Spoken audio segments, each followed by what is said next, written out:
Nissan ঝুঁকি 2012 model, এটা ইচ্ছা হচ্ছে না। তো আমরা এটা প্রথমে দেখে নেব মিটারের কী অবস্থা, চেক বাতি আছে কিনা। তো এই যে চাবি অন আছে, চেক বাতি আছে। তো আমরা এটার রেড ওয়াটার পানিটা দেখে নিব।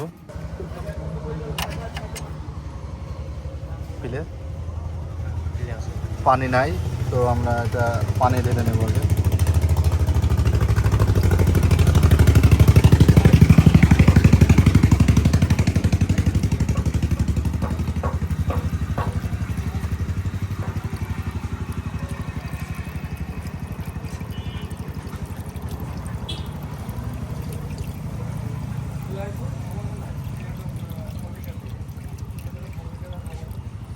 অনেক, হ্যাঁ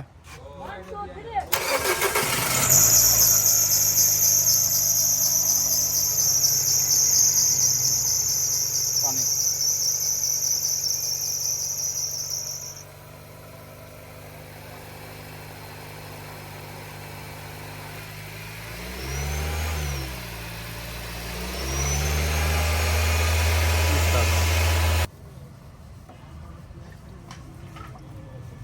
এত পানি দিতে। তো এই যে দেখতে পাচ্ছেন আপনারা, এটার ইঞ্জিনের হেড গ্যাসকেট কেটে গেছে। হেড গ্যাসকেট ইনস্টল করতে হবে।